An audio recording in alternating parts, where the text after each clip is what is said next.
Hi there, and welcome to Team Rocket reviewing other evil teams. As you can obviously tell, I'm a member of Team Rocket. For today at least. We'll be measuring them in a couple different fields, their goals and how evil those are, the reach, how far they're impacting, some of the methods that they're using, and the X factor, which admittedly is mostly just how cool are their outfits. So we're gonna go from bottom to top, ascending order, except for the first team. Team Rainbow Rocket. Team Rainbow Rocket is inarguably S tier. The fact that we're doing them first is just because it could be considered cheating to put them in here. Team Rainbow Rocket kind of is just an alternate Team Rocket. They're also not from the same reality as all the others, so they're kind of cheating in a way. But the reason they're S is because they incorporate the best elements of every other major team up until that point. They have all of their leaders and will be using all of their methods and tactics. Their aim is the universe, so their reach is further than anyone else's. Their goals is world domination, universal domination. You can't really overtake that. They'll use any means that any of the other teams used because of presence of all those leaders, so obviously that they can't be beaten there. Yeah, where else are you gonna put them? But now let's go to the other end of the scale. Team Star, the most recent addition to this roster. Team Star, are they even an evil team? No, they aren't. They aren't at all. Let's have a look at their mission statement. They're a group of rebellious students from an academy. Their biggest crime is skipping school. They're not an evil team. They're a bunch of angsty preteens. Get them out of here. Not an evil team. F. Reserving this for not evil teams. Not an evil team. Just a group of kids. So who goes above them?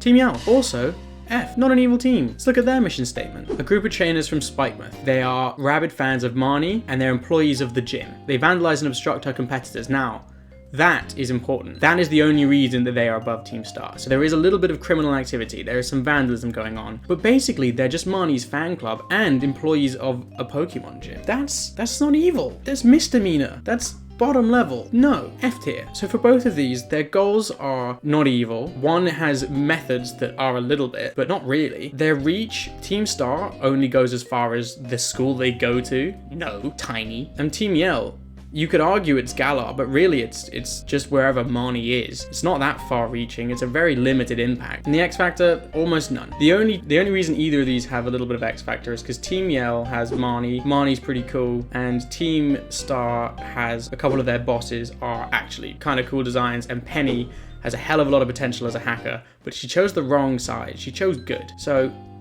F tier. Moving on to the D tier. Now, our first entry in here is Team Skull. Team Skull is undoubtedly D tier. We can see from their mission statement, they're just a street gang, and if you remember them at all, their goal is just to get enough money to pay to live, really. Any of the more evil things that they do were because they were at the behest of someone else. They're just impoverished kids trying to make a living. It's even written about them that they do not pose a serious threat to the well-being of Alola, and that most people think of them as a nuisance. So they get up to some more shenanigans than the other two. They're a bit more widespread because they take over, well, they pretty much cover just their hometown, so actually their reach is about the same as the other two. And other than that, nothing. Yeah, I think D tier, there's less said about them, the better. But then we get on to the Aether Foundation, which are the group that influenced Team Skull. And for that reason, they're slightly ahead, but they're still in D tier because most of them weren't even part of the evil stuff. Only their leader was anything to do with the evil stuff, so they can't really be held at fault. They didn't even know about it. Their mission statement will tell you everything you need to know about them. Their main goal is to actually help Pokemon. Through their research, their leader did some unsavory things, but even then, it wasn't like trying to take over the world or anything. They're not that evil at all. Now, the most controversial pick, I think, here.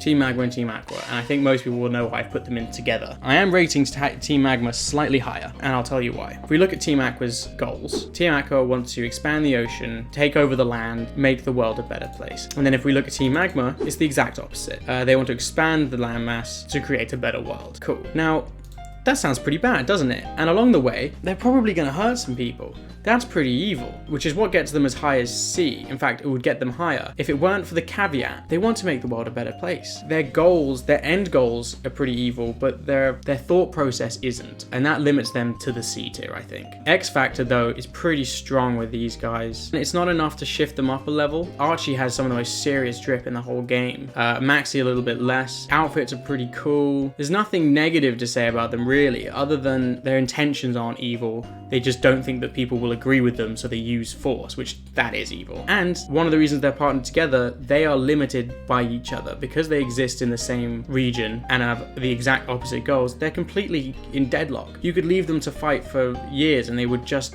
nothing would happen because they're cancelling each other out. Their reach, though, is another boost to them. They're aiming for the whole world. While they maybe don't operate in the whole world, only in Hoenn, their goals are beyond that. They want to cover the whole world in the water or cover the whole world in land. So that's going in their favor. I do think, though, I would struggle to put them any higher than C because of the evilness of the teams above them. And that leads us to the next team.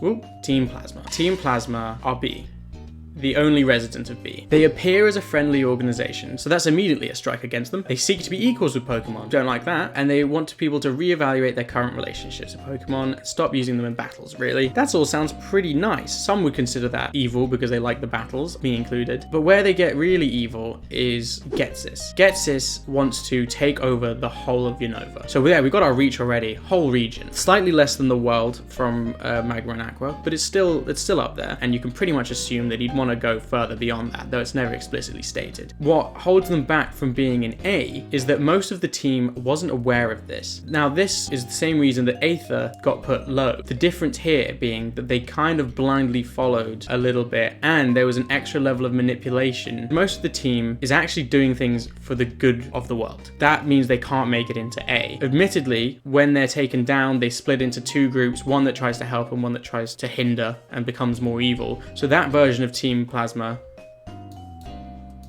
is more evil, and Ghetsis is very evil, but N and the rest of Team Plasma aren't, so no way they're getting into A. They also have, I would say, one of the lower X factors. N and Ghetsis are great, cool characters, even though N does turn good, but I'm not sold. I'm not sold by them. I'm not looking to join up. I think the X factor has to be pretty low for these guys. I'm still debating. I do not know which one is worse. No, I do. It's Team Flare. Now, let's do Team Galactic first. What do they say? What are they trying to do? What are they trying to achieve? Cyrus's goal, that's important, it's just Cyrus. Cyrus's goal for Team Galactic is to rebuild the galaxy in his image. So already there, the range of this, the scope of this is massive. We're going Galactic. This is the biggest we've had apart from Rainbow Rocket. So they are number one in that category. Rebuild the galaxy in his own image. So he wants to like remove emotion and all these things that he sees as a hindrance. That's going to impact a lot of people. Pretty evil. Capturing legendary Pokemon, pretty evil. Now, what keeps them back from S and from even passing Flare is another instance of the grunts and the leadership not having any idea what Cyrus wanted to do. So that immediately limits the evilness of this team. Now, they're more evil than the rest because they blindly followed this leader with no knowledge of what he wanted to do. That's pretty scary as a thing to be doing. I would say that's got a hint of evil to it as well. Whereas the others were misled, these guys blindly follow, and I'm going to put an evil pin in that one. Now we move on to Team Flare. Team Flare, I think we have to say, are pretty assuredly evil. They steal whatever resources and materials they need, evil. Though that seems like a secondary thought when you consider that their ultimate goal is to reactivate an ultimate weapon that will wipe out all life but them. What? I don't even know why I was considering which one of these teams should be worse. It's definitely them. They want to kill everyone in the world. I think that's just straight up evil. Their leader was the one spearheading this, but they all agreed to it. I think they're certainly evil. In fact, because of the absence of knowledge, I'm going to be putting Galactic back down to B, definitely ahead of Plasma, but I think we're going to have to put them into B just because Team Flare. Jesus Christ, guys. Chill. And that's some solid evil right there. I think we're going to have to, yeah, I think A tier for them. Now, why are they not going up into S? They are nowhere near touching Rainbow Rocket in the scope, and the leader joins Team Rainbow Rocket anyway. So they don't quite touch that, but they really trying some wacky stuff. And I said I wasn't going to do them, but Team Rocket, S tier. I lied. Of course I lied. What do you expect? Team Rocket is Team Rainbow Rocket. The leader of Team Rainbow Rocket is the leader of Team Rocket, admittedly from an alternate dimension, but it is Team Rocket. And they even use Team Rocket's outfit, and they managed to get all of the other leaders grouped together. And who do they follow? Giovanni. Of course they do. They set the groundwork. They set the foundations of what an evil team should be. You can't beat that. They're omnipresent. They're in almost every single region. There's mention of them at least in almost every single region. Their impact is felt in every single region. They explicitly appear, maybe not in all of them, but 2 or 3 at least. I think Team Rocket is undoubtedly the greatest evil team. No bias. That's it. Full stop. Thanks for watching. I hope you liked the video. If you did, please like and subscribe. It's really helpful for small channels like this. While I've done a lot of content that is Pokemon, I also do stuff outside of that, so if you're interested, please check it out. Yeah, but thanks for being here. Cheers.